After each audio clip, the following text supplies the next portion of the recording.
Welcome, welcome, welcome. Welcome back to our continuing series where we talk to reporters, professors, writers, philosophers, activists, anybody on the left, anybody on the right, mostly academics from universities across America, up to 200 now. And with us today is our privilege to have Professor Jason Sorens. He's at the American Institute for Economic Research. And especially want to say thank you to Professor Ryan D. Griffiths, Political Science, Syracuse University, for hooking this up. Jason Sorens is Senior Research Fellow at AIER. And sorry, just checking something real quick. He's also the Principal Investigator for the New Hampshire Zoning Atlas. He's former Director for the Center for Ethics in Society at St. Anselm College.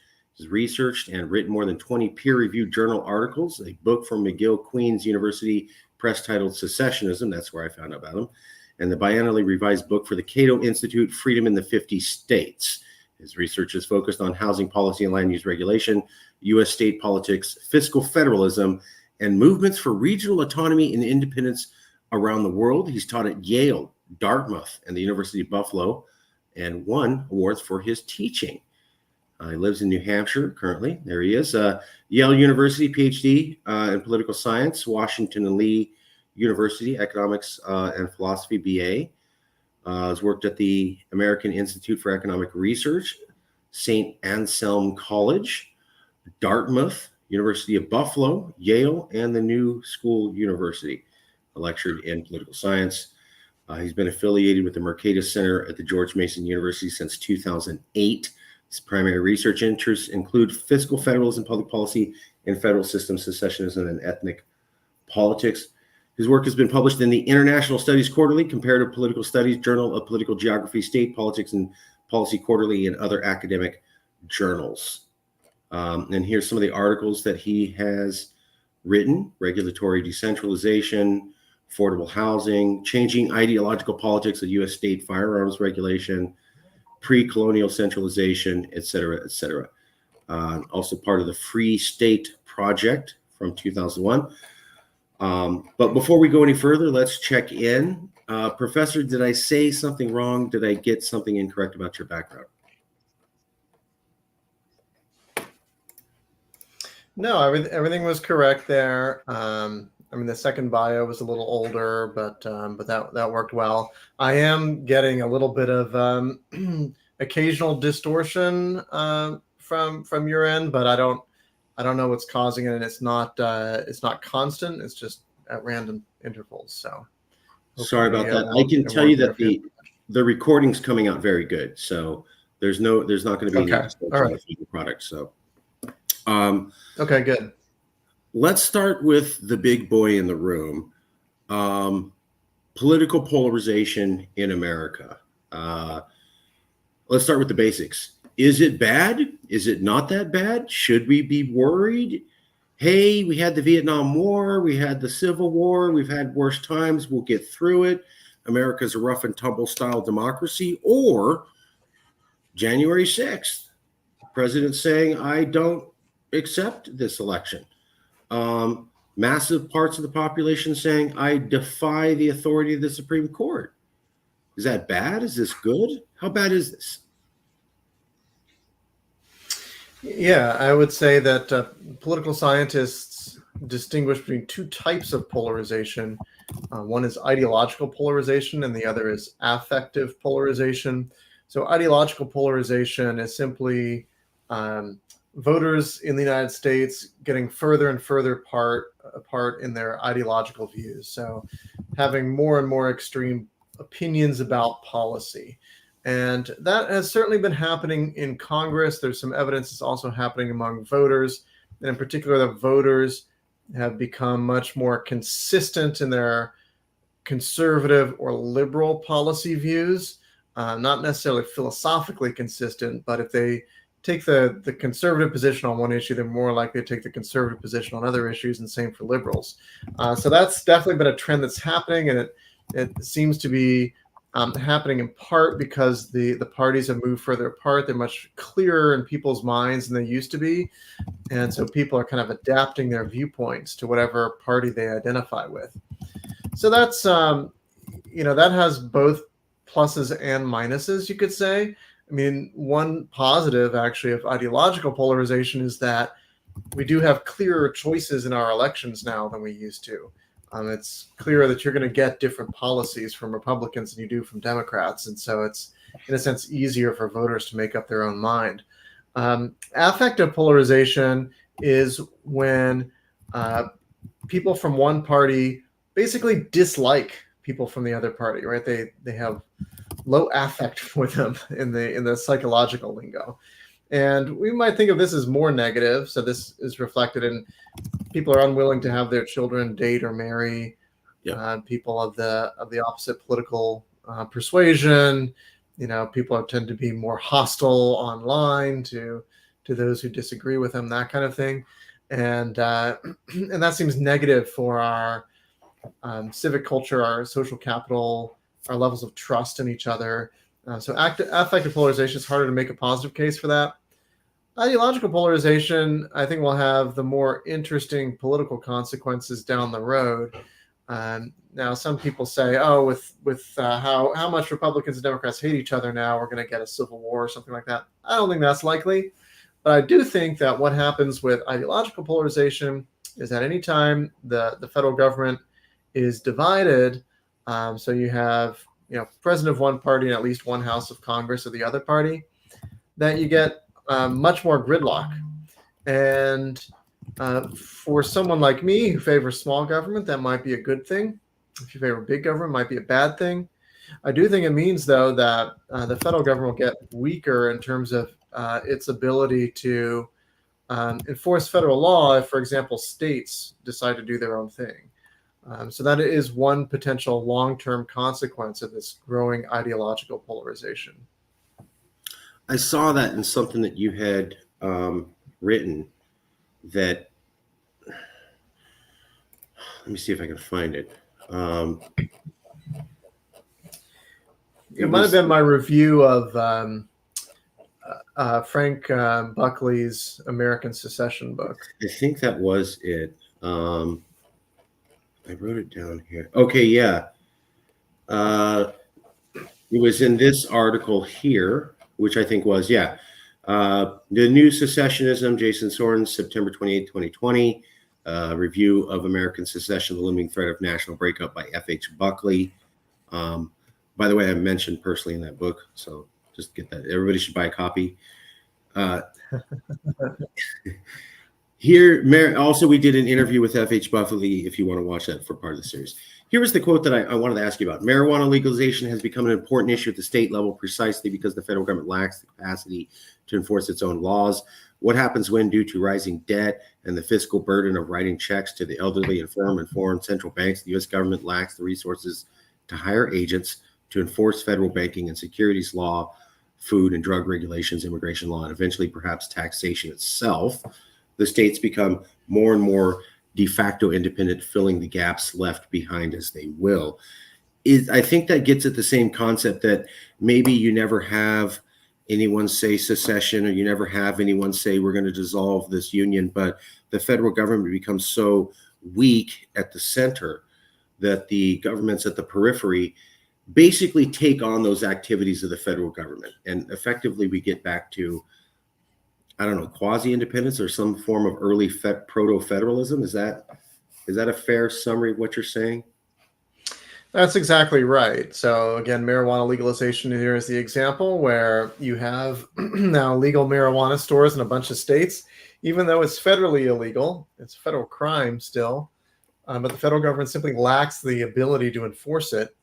What if that happens to food and drug regulation? What if that happens to securities and financial regulation? These are all areas where states might want to do different things from what the federal government has done. And these are areas where the federal government took over at some point in the 20th century.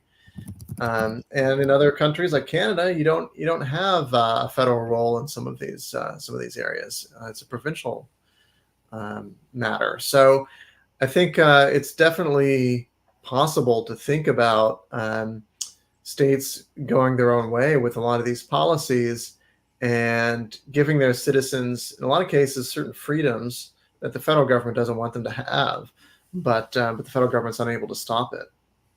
And as I say here, I think this is more likely when the federal government simply can't tax anymore because it's spending so much on servicing the debt and on writing checks to the elderly, especially Social Security and Medicare. Social Security, Medicare, and interest are all shooting up as a percentage of federal spending.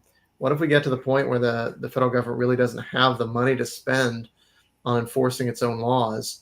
That's the point where you might see the breakup of the U.S. de facto, right? And maybe de jure if one state really wants it for some reason. I found it interesting because I was watching, there's a podcast called Judge Napolitano. I'm not endorsing him. I'm just pointing out there's a podcast that I watched. Anyways, there was an episode with this Lieutenant Colonel, Karen Kwiatkowski, and she had said something very similar to what you had said. They were talking about that movie, The Civil War, right, that came out. And she goes, again, I don't know if there'll be a civil war, but I could see the point where the federal government becomes so weak and feckless that the states effectively operate independently and that foreign governments recognize them as such. But nobody ever actually said anything. There was never a declaration. So the federal government can walk around still saying, we're United States of America and we're still totally in charge, when basically everybody in America and everybody around the world knows that's not true. But because there was no declaration, we can keep appearances up. But then the power gradually just devolves to the states because you have a central government that's just ineffective, like the Soviet Union right before it collapsed. And it seems similar to what you were saying. Does that seem like a more likely scenario to you than a full civil war or even a peaceful agreement at states seceding? It does. Civil war, I think, is really unlikely because all the evidence on what causes civil wars, what are the risk factors for civil wars, suggests that the U.S. is at very low risk of civil war. The number one factor driving civil war risk is GDP per capita. If you're a very poor country, you're much more likely to have a civil war than a very rich country. Very rich countries basically never have civil wars. And so there are several reasons for this. I think the most important one is that when the citizens are very rich, they're going to give up a lot if they choose to take up arms against the government. They're giving up their well-paying office jobs and things like that, and that's not very attractive for grabbing an AK-47 and running into the woods, right? That's not a very attractive proposition to people. So I think civil war is really unlikely. Peaceful secession, where states actually declare independence, is somewhat more likely. But there you would need some state to have a sense of national identity and a strong desire to become independent, a strong desire to see themselves as somehow separate from the rest of the country. I don't think we see a lot of that now. Again, it could happen, but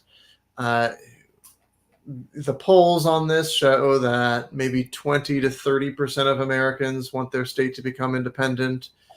And it hasn't really been seriously discussed in any state other than Texas, New Hampshire, Alaska, maybe a few years ago. And so I think once becomes seriously discussed, a lot of people are not going to follow through on that. I think when the polls show 30% of people want their state to become independent, they're probably just expressing frustration with the federal government and with whoever's running it. So I think it's unlikely that we're going to see that kind of national independence movement actually succeed at the state level, at least not in the near future. But what you could have is this de facto radical decentralization where the federal government's still there. Maybe it's doing defense, maybe it's paying off its debt and writing some checks for certain transfer programs. But basically, in terms of the legal environment that citizens enjoy, it becomes a state by state matter. So, yeah, actually, let me do that. So when we look at civil war or devolved federalism, um, or some sort of peaceful secession, uh, I think what you're saying is we're not there yet as far as Civil War metrics in America. We're just not ticking off the metrics that looks like a civil war here is likely when we look at other states and countries that have had civil wars. Um, the devolved federalism, we just talked about how that might be a possibility as the federal government becomes more feckless and ineffective and states rise up, like you had the 25 states backed the Texas governor on defying the federal government on the border wall.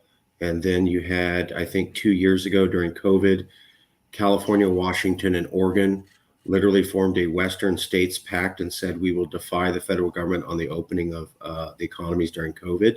We're going to do our own thing. And then additionally, they said that to, I think, the Biden administration at the end of COVID. So you have these coalitions of states that are actively challenging federal power. You're saying, I think, that seems more likely where the future may go than an actual secession attempt that's legal or full-blown civil war. Is that fair? That's right. And I would say that peaceful secession could happen if the federal government weakens enough, but you still need that sense of national identity to emerge in one of our states, and we don't see that yet.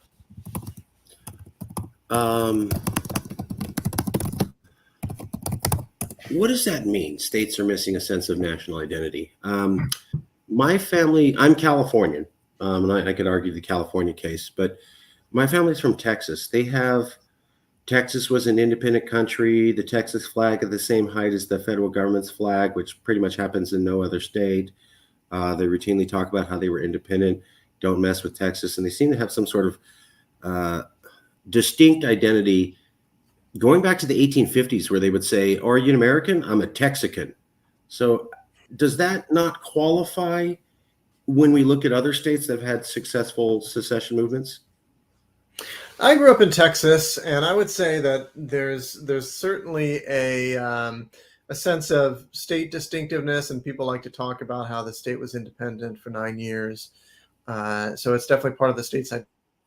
But it also seems that the same people who are loudest about Texan identity and assertive about Texan identity are also patriotic Americans and dislike anti-American rhetoric. So that makes me think that Texans and the people who assert Texanness, so to speak, are not really seeing that as an alternative to American identity and being part of the United States, but a supplement to it. Now, again, that could change. Things can change quickly. We saw that with Yugoslavia in the late 80s and early 90s. A lot of people had Yugoslav identities, but those identities unraveled pretty quickly when they needed to assert their ethnic identity in order to be safe.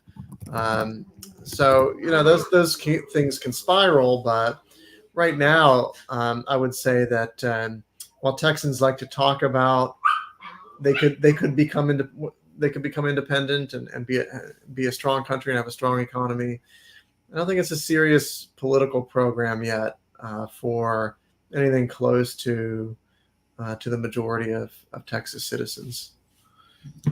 There was some polls that came out by YouGov, and it was saying the top 3 secession movements in America, and it was looking at Alaska, Texas, and California, and it was showing around 30% of the population supports secession in each one of those states. Is 30% a not significant enough threshold for us to take this seriously? And if not, what percentage of the population has to be supportive before we can say, okay, looking around at case studies, this appears to be the threshold level? Yeah, I think 30% actually is enough to take it seriously when you look at movements abroad that everyone takes seriously, like the Scottish National Party. They were at 30% for independence in the 70s, right? And eventually they built toward something close to a majority, never quite got there. So it could definitely go way up, but the difference is that Scottishness always seemed to be something distinct from Britishness. right? And there were always people who would say, well, I'm Scottish, I'm not British, or I'm more Scottish than I am British.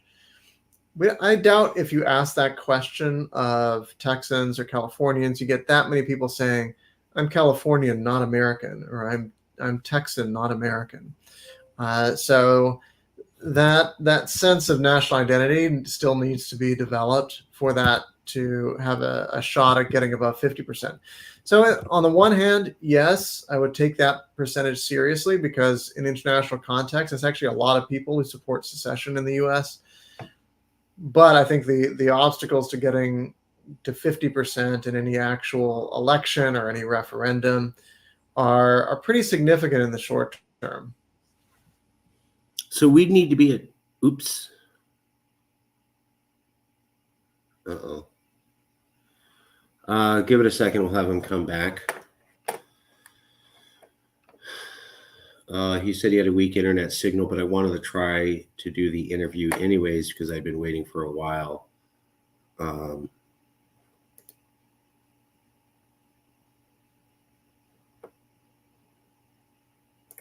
There he is. Hi. We're back. We're back. Everything's working out. Hi, sorry. Yeah. So no, we only lost like 3 seconds. So you were talking about how the percentages of 30% versus 50%.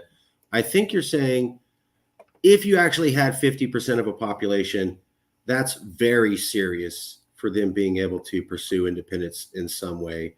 30% is enough to be taken seriously, but it's not enough for you to think this is going to happen eminently. Is that fair? Somewhere between this 30 and 50% range.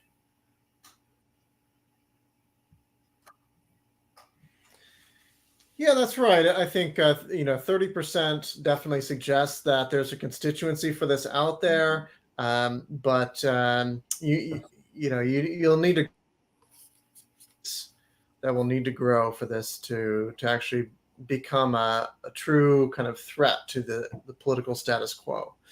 One of the things we do see is that percentage also does fluctuate in states depending on which party holds the U.S. presidency. Right. So in Vermont, for example, you used to have a strong secession movement back when George W. Bush was president, but it kind of withered away after Barack Obama was elected. And to me, that says that there's not really that strong kind of permanent base for a national independence movement in Vermont. Now, maybe some other states are different in that respect. I expect that the base is sort of permanently higher.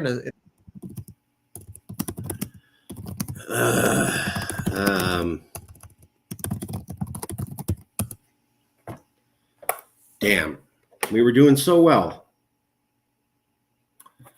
Okay, we'll give it another shot.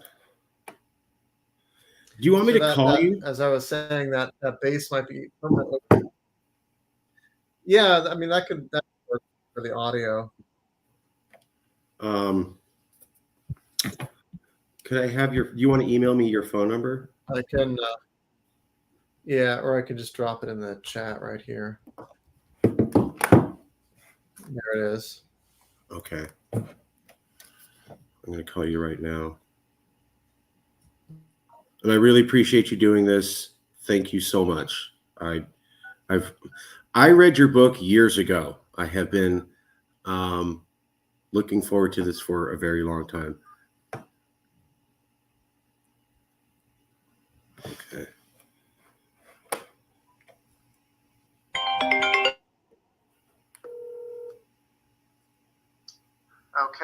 Okay, great. You can hear me okay? I can hear you. So I guess I'll just do it this way, because are you able to grab my audio from this? Yes. Audio is coming in super crisp and clear. And if the video goes out, the audio will still be going on the entire time. So we won't have any more disruptions. People have seen you, and the audio is coming in very clear. So no more disruptions. We're very good. And we were talking about support for secession fluctuates depending on who wins the presidency. And I think you were suggesting that can you really be that serious about independence and we have a separate national identity if you only talk about independence when your guy doesn't win the election? That's right. And it's natural for there to be some fluctuation with these percentages, and you see this even with serious independence movements around the world. That the Scottish National Party does better when the Conservatives are in power in Britain, and the Basque and Catalan secessionists do better when the Popular Party's in power in Spain, and that sort of thing. However, we see pretty significant fluctuations in aggregate support for independence and which people support independence, depending on who's in office. So it seems that when a Republican holds the presidency, Democrats are more willing to say that they're willing to see their state secede. And when a Democrat is in office, it's Republicans who are more willing to see their state secede. Right. So that suggests to me that, people are expressing their frustration with the federal government, but maybe not expressing this kind of deep-rooted desire for their state to be its own country. And if it was a deep-rooted desire, we would expect Texas to be as interested in independence when Biden wins as when Trump wins. That it doesn't matter who's elected president, you're still as interested in independence, because that would show kind of an inherent thrust for that sense of nationalism and not just I'm upset about the elections and being emotionally reactive. Yeah, you should see a high base no matter who's president, and you should see a lot of the same people supporting it regardless of who's in power. Fair enough. There was a poll that showed that, and I don't know about the accuracy of it. It's just something I saw once. There was a poll showing 40% support for secession in Texas. Does that change anything from a 30%? Yeah, so what we have seen in Texas, there is the Texas movement and the Texas nationalist movement, I guess they call themselves. Yep. And they have been pushing to get Texas independence on this sort of survey that Texas Republican primary voters submit when they vote. And they were unable to do that this time, right? Because the party itself kind of shot it down, from what I understand. So there's an active movement there to get this in party platforms and to gauge the real support for this, at least within the Republican Party. I think that's the beginning of something, and we'll see how far it gets. You did have maybe 2 state legislators, I think I saw, who were willing to support introducing some kind of independence referendum bill. So it's a start. I think it still would be characterized as outside the political mainstream in Texas to actually support secession, but it's definitely a part of the political conversation there. So I would take it seriously as a part of the conversation. I would still say there are a lot of obstacles to seeing Texas actually vote to secede at any point within, let's say, the next 10 years. I think that's going to be a tall order. But again, what happens if the federal government becomes much weaker, much less able to protect Americans, much less legitimate in a sense? Could you see Texas make a break for it at that point? And I actually could.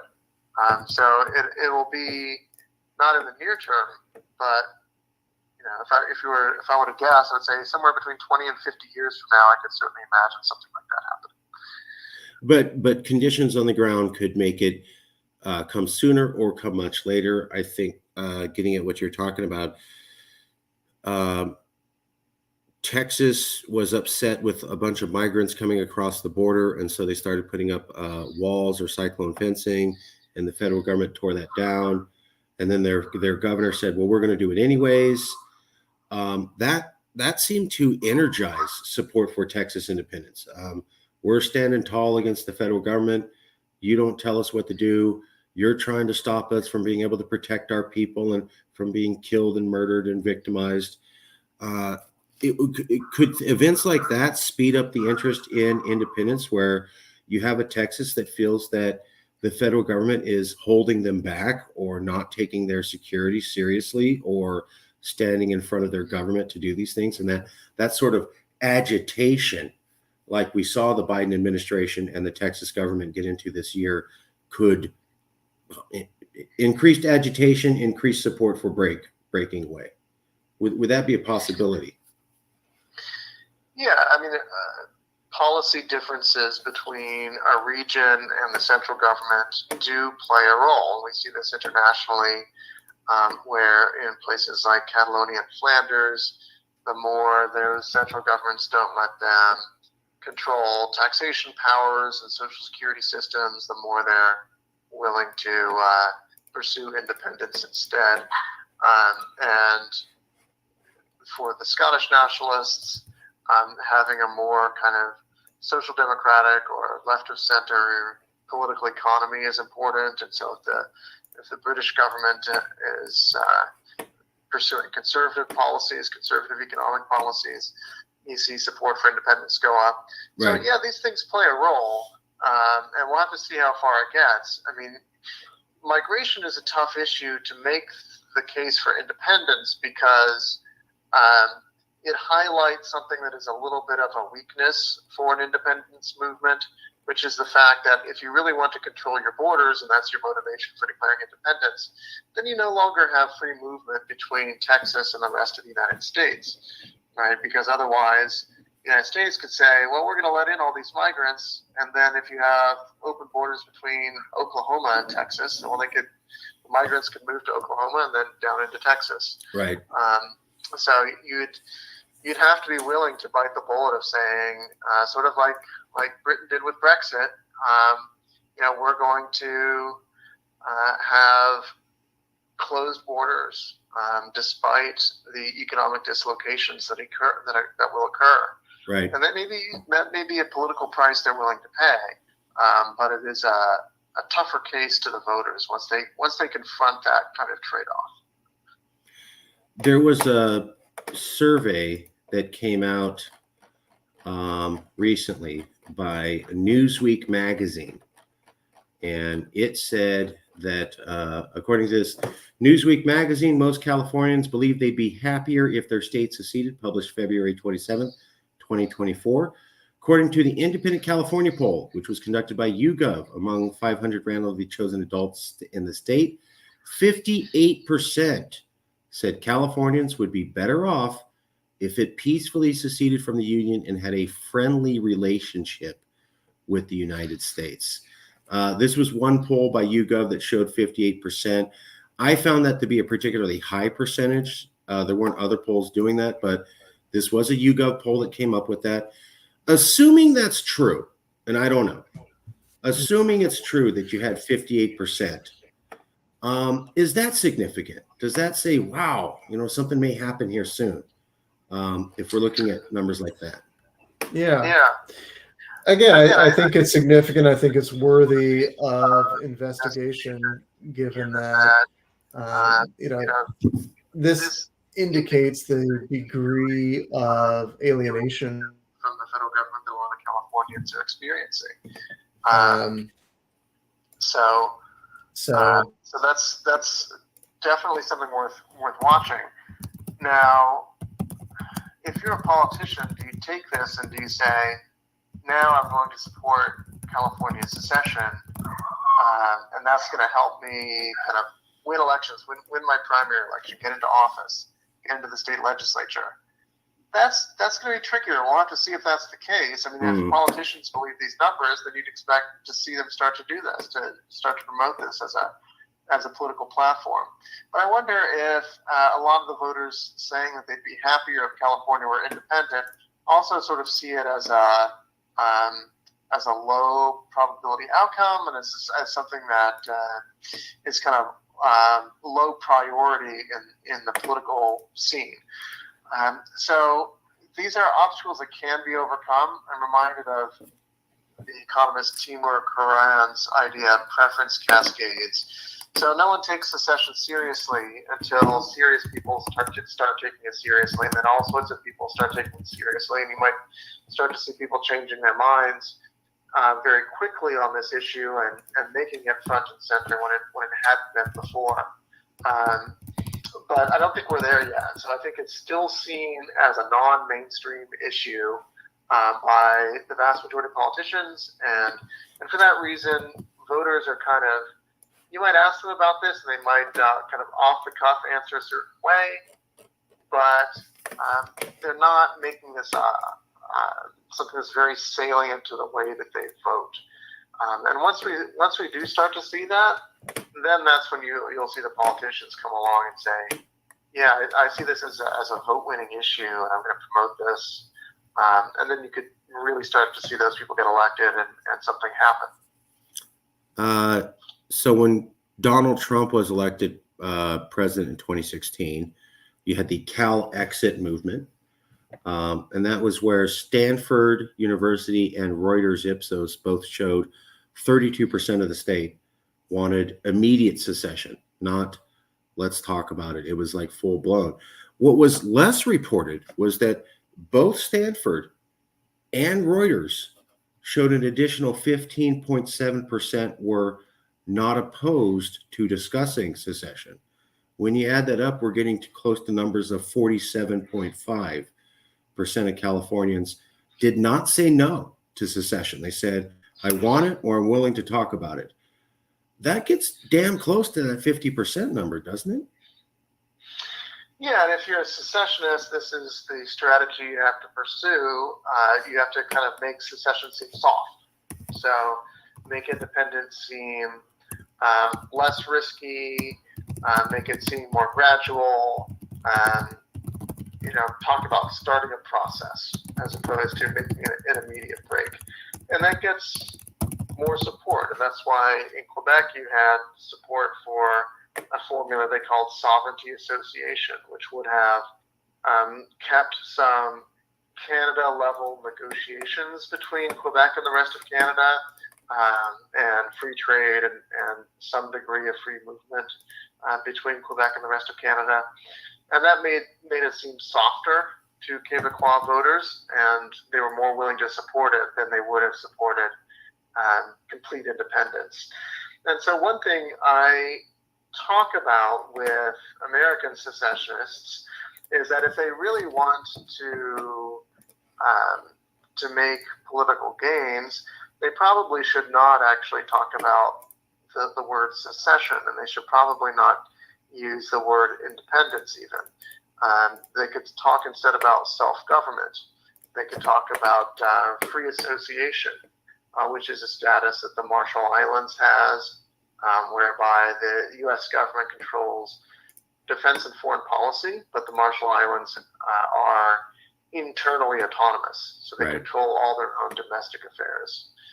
So these are the types of formulas that kind of try to split the baby a little bit and make this seem, number one, less similar to the tragic Civil War of the 19th century, but also more kind of economically feasible in our interconnected world. You could not be more right, Professor. It's called the Independent California Institute. That was the group that contracted YouGov to do the poll that showed 58%. But backing up what you said, yes, a lot of Californians said they never thought California could become independent because of the Civil War. That's what you had said, 60%. But then also what you just said, you got to make it a safe idea. Turns out, and the Independent California Institute brought this up, when they say secession, 58% support. When they don't use the word secession or independence and say a special autonomous status and better off, support jumps up to 68%. That seems to back up what you're saying. You stay away from those scary words. Maybe don't have full-blown secession as the option. But Yeah, I mean, this seems to back up what you're saying. You stay away from the scary Yeah. words. You stay away from this. I'm talking full blown break, and I'm using words from the Civil War, and you get damn near 2/3 of the people are like, well, hold on, I'm open to that. I don't want secession, but a special status like the Quebecois seems to be more support. Do these numbers make sense to you? Yeah, I mean, those numbers make sense, that voters would be more willing to endorse a policy that seems moderate than one that seems more, frankly, radical. And, that's originally what U.S. federalism was supposed to be. It was supposed to allow states to go their own way in their internal affairs. And it was really the extension of the federal government into areas of state prerogative in the 20th century that made this, I think, an issue to begin with. And so you could argue that this kind of special status, autonomy, restored federalism, self-government, whatever formula you want to use, that this is actually not just lawful, but constitutionally mandatory, that if we were to take the original Constitution seriously, that this is what states must be allowed to have, and it would be unconstitutional for the federal government to infringe on state powers in these areas. So I do think that there's a case to be made here for for pursuing this kind of middle path that will appeal to more voters, and also, by the way, probably stand up better in court than simply unilaterally declaring independence, because then you have to deal with the Texas versus White precedent. I think that case was wrongly decided, but it is precedential, and so there are going to be some barriers to simply unilaterally trying to declare independence. Many states have constitutional provisions that actually forbid them from becoming independent. I don't know if that's true of California, but certainly some Mountain West states. And so you get around those problems if you can choose something that's a little bit more moderate and more consistent with our constitutional understanding of the relationship between states and the federal government. Could you tell the audience briefly, what is Texas versus White, and why is it important to this discussion around secession or independence, in your professional opinion?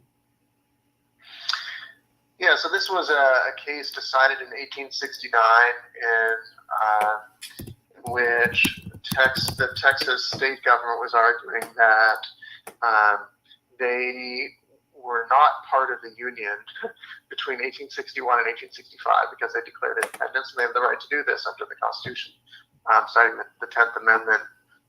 Because secession was not prohibited to the states, they argued that it was, by implication, allowed. And the Supreme Court decided that states do not have a right, or at least Texas does not have a right, to unilaterally secede. That is, secede just on their own without any approval by the federal government.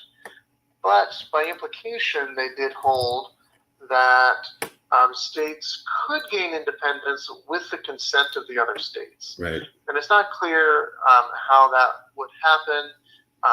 The most restrictive interpretation is that you need some sort of constitutional amendment. The more sort of broad interpretation would be that states could become independent so long as Congress approves it. Right. And it could be standing in for the states. You also have the wrinkle that there are some states whose constitutions, both before and after the ratification of the U.S. Constitution, explicitly affirm the right to independence. So that is true of New Hampshire, and I believe Virginia as well have state constitutions that explicitly affirm that the federal government has only the powers that the state voluntarily chooses to delegate to them, and that the state may resume those powers at will.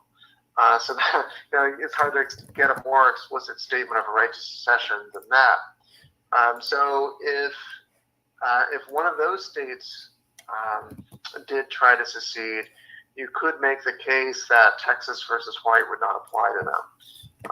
But right now, for the vast majority of the country, this is the binding precedent. So Texas versus White is the only Supreme Court case on secession. And as such, we can't just flippantly ignore it, right? I mean, it's the American legal system is based upon stare decisis, case law. There's only one legal decision on secession, Texas versus White, and it says you can't unilaterally secede, but you could secede through something called consent of the states, although consent is not well defined. Is that fair? That's correct. So this is the precedent you'll have to deal with, and a reason why if you want to gain independence, then you have to build in the likelihood that you'll actually have to get consent of Congress, and you can't just do it unilaterally. Some people have said that, when Donald Trump was president, he said California's out of control. He routinely attacked the state. His antagonism between the state of California and himself was so famous it was covered in different European news magazines. The man seemed to single out one particular state. The Republican National Convention, the last year that he was president, was focused on how California is the epitome of everything wrong with America and not to be like California. I'm not exaggerating. The Los Angeles Times and San Francisco Chronicle wrote a couple articles about this. You've never had a political party have their annual political convention dedicated to hating one state. And you've never had a president dedicated so focused on hating one state. When I watch Fox News, not regularly, they routinely single out California. I know New York gets a couple hits, but they seem to really like talking trash on California. And there was a poll covered in the Los Angeles Times 2 months ago that showed, I think it was half of all Republicans would be fine with kicking out California. When we look at things like a political party has focused its annual convention on a state, never happened in the last 200 years. A president has focused his ire on a state, never happened in the last 200 years. And we have half of the members of a political party say, I'd rather see you gone. Again, not have seen that since 1860. Would it look like perhaps California might have potentially a plausible ground for making that argument under Texas versus White, arguing for consent from the states?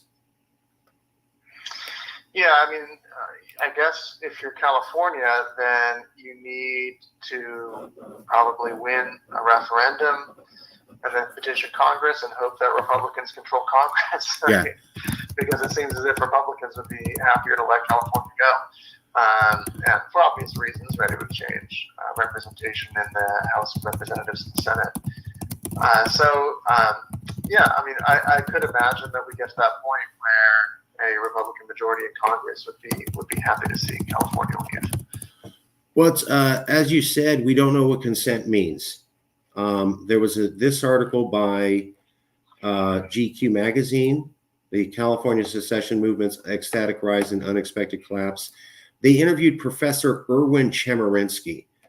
Professor Chemerinsky is the top constitutional scholar in, I think, America and in California. He's started the UC Berkeley School of Law or something like that, and the UC Irvine. Anyways, in this article, California Secession Movement, he says a simple vote of Congress. In his opinion, a simple vote of Congress could be all that's necessary for consent to be achieved. Does that sound legally plausible? It does, because who is going to gainsay Congress on this? I mean, you have to imagine that the U.S. Supreme Court strikes down both what a state legislature wants to do and what Congress wants to do, and makes them both unhappy. Right. And I think that's unlikely. And again, just in terms of the constitutional law of this, it's implausible to read the U.S. Constitution as prohibiting secession. So that's what you would have to do, right? To say that there has to be a constitutional amendment, you have to say, okay, what the U.S. Constitution really says is that secession is illegal for everyone. That's not in the text of the Constitution. So there's no, certainly if you get an original public meaning justice, that's not there, right? Right. It's not in the text. And even if you're a living constitutionalist, it seems to me that you'd be more open to, let's say, down the road, social understandings of the union evolve, right? And we have this kind of consensus between the federal government and at least one of the states. It's going to be hard to say that what they want to do is nevertheless not going to be allowed. So it seems to me that the more plausible side of the argument is that it would take a mere vote of Congress to allow a state to gain independence.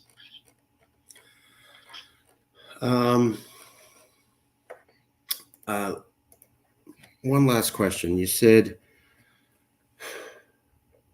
if we started to see a future where politicians saw a poll, California supports secession, okay, but you would need to see politicians acting on it. You would need to see politicians saying, well, there must be so much support, so I need to run on that. Good point. When Donald Trump was president, Gavin Newsom famously went on television and started referring to California as a nation state. He hadn't done that before. He did that on TV while talking about how California is not going to listen to Trump, who was the leader of the federal government. And then he referred to California as a nation state, and he was famously celebrated by California newspapers for doing that. Additionally, you had about 6 members, I know it's not many, but you had 6 members of the California legislature who would give speeches where they would literally say, we don't need the federal government. They didn't say, we don't need Donald Trump. They said, we don't need the federal government. I know that's not a tipping point, but is that the sort of actions by political leaders we would expect to see as a state moves towards an independence mindset? That's right. And you have to start to see state political leadership focus on state office as their highest ambition, right? So if state political leadership is always hoping to get promoted to the U.S. Senate or to the U.S. presidency, then that's a political tie between the state and the union, and you're much less likely to see politicians approach that tipping point where they say, "No, let's call it quits." Right. So you would need to see some change in kind of the mentalities of state level politicians in terms of what they consider to be the significant and important venue for their electoral ambitions. Okay, winding down. Where does this go? I interviewed different professors, and some of them said civil war is a possibility. Very few. Mm-hmm. Most of them said, though, that they didn't really see an end to political polarization in the near future. They kind of hoped it would, and they had solutions they hoped we would perceive. But I'm like, so you see this thing calming down in the next 5 years? No. 10 years? No. 15 years? No. I don't know. I hope it calms down. And then there was a group of professors who said, well, it might not go to civil war, but I could see where the federal government and its relationship with the states devolves to, quotes, a Brazil level of efficiency. Could you see things continuing to devolve in America to the point where we get a Brazil level of democracy and we just stay at that for 20 to 30 years? There was a few professors who predicted that. That terrified me as much as the idea of civil war, that we would be the quality government of Brazil for 20 to 30 years. How possible is that as a possibility for where America may go? I do think it's plausible, unfortunately, because we've already seen that federal institutions have become more inefficient over time. We've seen that it's incredibly expensive and politically difficult to build anything, to build public infrastructure. And that's true at the federal level, also true for many local governments, New York City, for example. So we already have built in a lot of this clutchocracy, in the words of Stephen Tellis, We've seen this with a lot of the Biden administration initiatives, like building electric vehicle charging stations. They're supposed to build thousands, spent billions, and ended up building 7. Right. So, and I actually don't blame the Biden administration too much for this. I think this is just built into the structure of the federal government, and that the same problems afflict Republican administrations, that they're not able to achieve their objectives because of the inefficiency of the federal bureaucracy. And then when you add to that an exploding debt burden, deficits that seem likely to only increase according to market forecasts, and you end up with a situation where it's kind of it does start to look Brazilian, where politicians are short-termist. They're only thinking about, how can I pay off my coalition over the next 4 years, and they're not, they're willing to kind of eat the seed corn of the economy, so that they can pay off their constituencies, their interest groups, and that's very bad for our future standard of living, but also, in a sense, presents the opportunity to do something new. As you had mentioned, we have a higher rate of people who will not marry someone who's out of the political party. I think it's jumped by like 12 to 30% over the last decade. Higher percentage of people who will not date. I know personally, half the people that I know have said they have had friends that they've had for 20 to 30 years that for the first time ever, they can't even have a political conversation with. Does this get better? Do we heal as a country, in your opinion? And not just your opinion as a professor. Could you also talk as an American who's living in the boiling cauldron with us? Is this going to calm down? Can I tell my mom, hey, don't worry, it's going to be fine, because she's freaking out every day? Or is there reason to worry? We don't know for a fact this could get better. It, in fact, could get worse. Things, in fact, are bad. They are significantly horrible. We are pulling apart. And watch out, because there isn't signs showing that this could end. Or is that just an overblown concern and it'll be fine? Which one? Yeah, I think that the ideological polarization will likely get worse, and the inefficiencies in the federal government will likely get worse. Affective polarization, so the antipathy between people of different parties, different ideological orientations, I think that could go either way still. One reason to think it will get worse is that as people's ideological positions move further and further apart, it becomes more plausible to think of their viewpoints as kind of comprehensive outlooks on the world, comprehensive worldviews, where we just don't share the same morality. Yeah. So this is, that's something I do hear sometimes out there already, that people think if you have different political views, we just don't even agree on basic moral principles. And so that could simply grow if people continue to move further apart in their political views.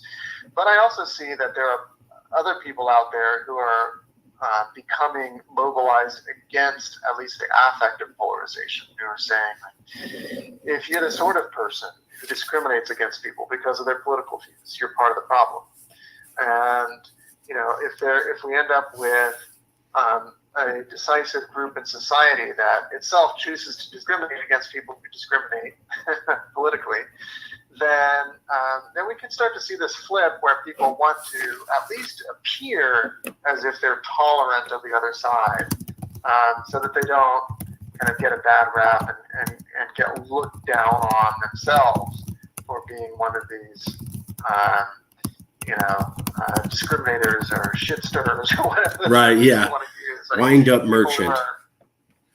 People who are creating the problem.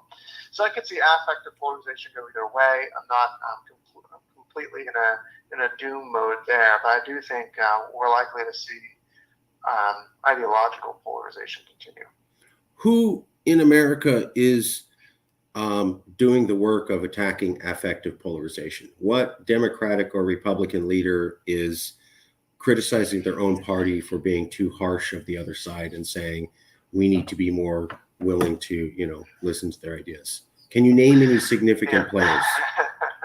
Yeah, unfortunately, not a lot of political leaders, but we do see it among commentators and public intellectuals, and I think you see this on, even though I kind of disagree with some of them on their political views, I think you see this among some of the kind of never Trump Republican types, because they have experienced being on the outs with their own party, yet they're not a member of the other party either, so they kind of understand what it's like to not be on a team and to have, maybe your own team turn against you.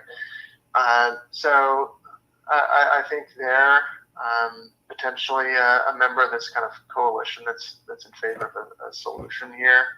I do think you see, even this is maybe the opposite pole from the Never Trumpers, but you see on some of the populists, some of them have tried to adopt, tried to bring together socially conservative views and economically left-wing views. Right. And even though that's kind of the opposite of my own yeah, me position, too. Yeah. Nevertheless, they seem more willing to criticize their own side, and they present potentially a way out where they're willing to see the good in people who are on the other team and make at least alliances of convenience with them. So I think it's some of these people who are left out of this growing binary who are going to be speaking up. I don't know whether that's enough to really influence a lot of people, but I do hear it a lot with even the people I interact with here in New Hampshire, like people in my neighborhood. They tend to say that polarization is really, really bad, and they tend to oppose it, and think that we need to get back to something that's more pragmatic approach to politics. So there's some bad things with that too. Like things with that era of bipartisanship when Republicans and Democrats just kind of satisfied interest groups. I'll support your interest groups if you support mine, and didn't really have clear political views. And that I think is a problem. But I do think that there is this constituency out there for at least increasing our willingness to tolerate the other side and to let them speak. And to let them be hired and to not cancel them, right? And so I do hope that movement for political tolerance grows. So hopeful. You see signs that there are people saying, hey, I'm tired of all the intolerance, and you hope that grows. Although you may admit, though, when we watch CNN, MSNBC, NBC, ABC, Fox News, Newsbreak, we still see a lot of polarization on most of the major media channels that people get their political news from. Would that be fair? Yeah, no, that's absolutely right. One last question, second to last question. Marjorie Taylor Greene said on President's Day, we need a national divorce. Red and blue can't live with each other anymore. To which a lot of newspapers and even Stephen Colbert on the Night Show responded. They quoted a Utah governor who said, oh, Marjorie, you idiot. We don't need a national divorce. We need national marriage counseling. What is national marriage counseling? And who can do that? And how quickly will that heal everything and bring us all back together to love each other? As this was the solution.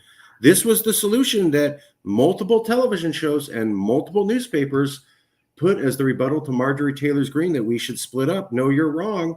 We just need national marriage counseling. They must be right. Correct, Professor? Given so many newspapers said that.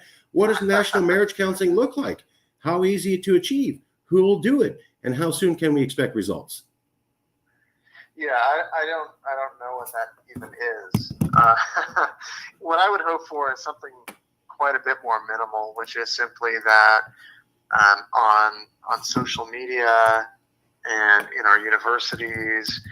We have a tolerance for pluralism, for letting people speak, for letting them demonstrate, and that we don't have to agree with these people. We don't have to think that they are in any way wise or intelligent or virtuous. We may even think that they're the opposite of all of those things. But nevertheless, let's stop trying to get people fired for their views. Let's stop, trying to censor them, and that will at least allow us to kind of live together.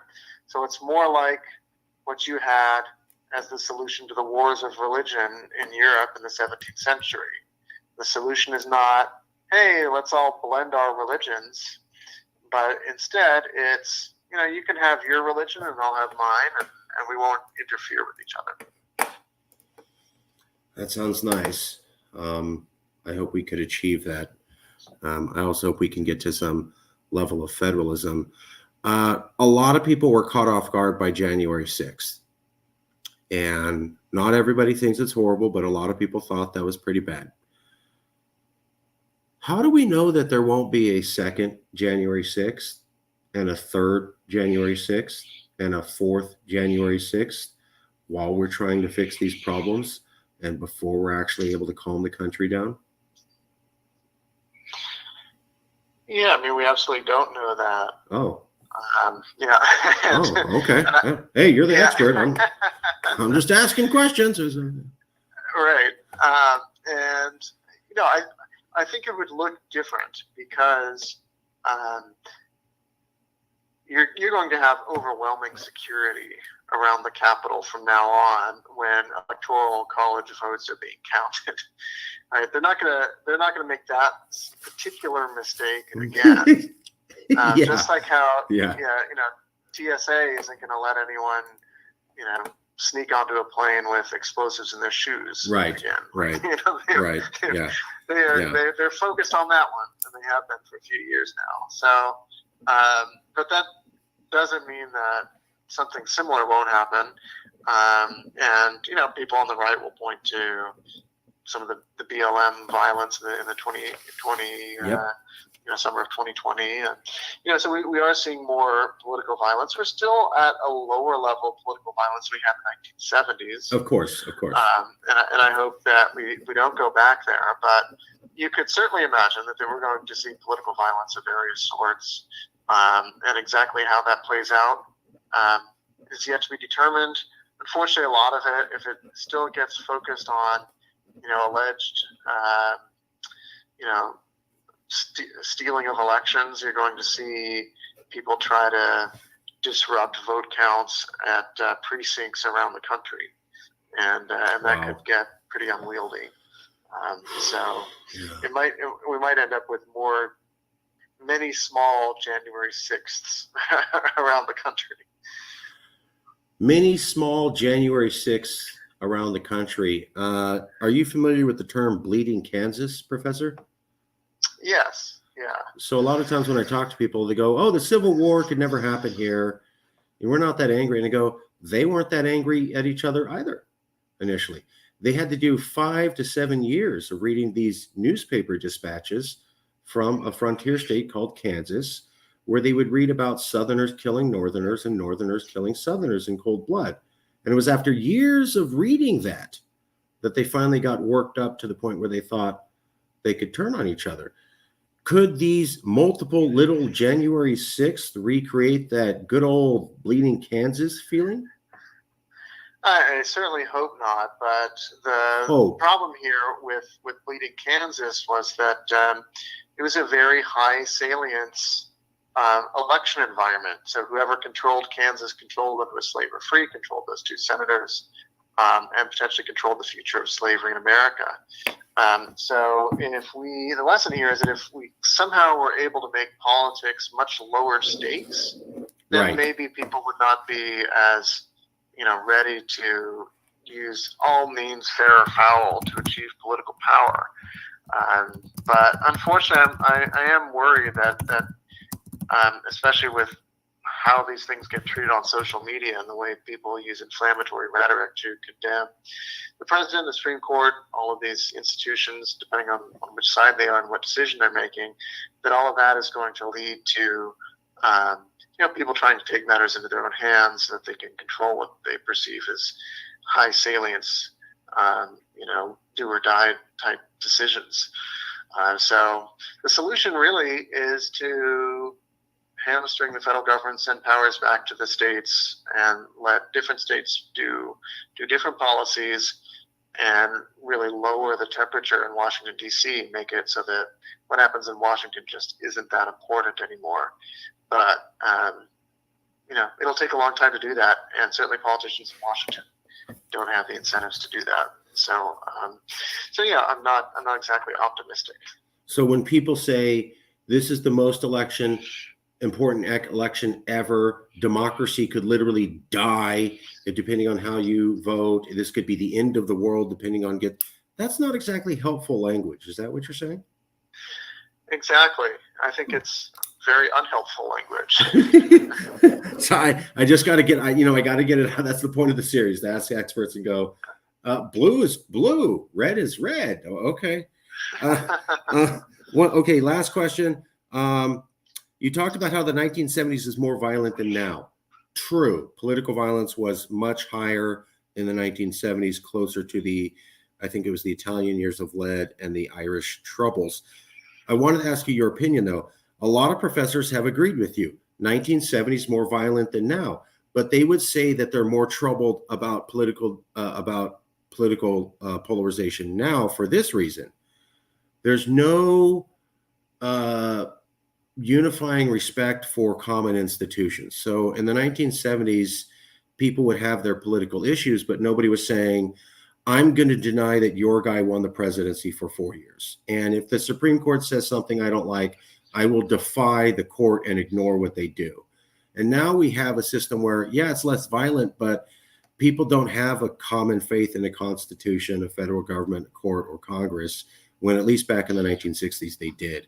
Thoughts, feelings? Well, that's another reason I think that something like the Brazilian outcome is more plausible, that we end up with lots of disaffected individuals with nowhere to vent their rage, that are probably not well organized. I mean, January 6th was poorly organized. Right. Yes, of course. And that's much more likely than the kind of organized rebellions that could actually, bubble up into a civil war. So it's still extremely negative for our political culture and for our future economy and society. But it's a different kind of political violence and a different kind of threat to the system. It's much more based in cynicism and enemy and kind of alienation than it is some kind of like organized threat to overthrow the established order. Right. Okay. We always ask, you don't have to answer. I'll send you a copy of the video and email later. If you could think of anybody you could recommend, an activist, a professor, anybody who might be willing to have a conversation on political polarization. Don't have to name anybody, but we always try to keep the conversation going. The last question I have is, you're not you, you're not me. You're a third-party person watching this interview. And they're going, wow, I learned a lot. There was some very awkward, tough questions there, and they were answered directly, and we got some real insight onto some tough issues to talk about. But there was a lot discussed, and I'm struggling to remember it all.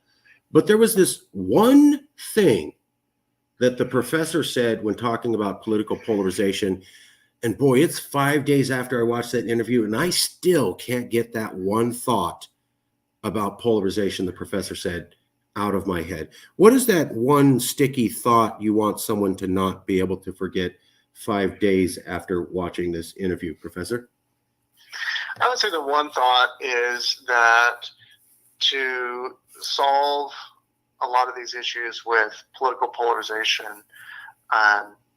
and the growing inefficiency and even outright corruption in the federal government, we really do need to decentralize power and to make what happens in DC much less important. And if government is not all powerful, if the important things that happen in our neighborhoods and our companies, in the marketplace, and our social relationships, community organizations, and state and local government, then it's going to decrease the temperature quite a bit, and it's going to make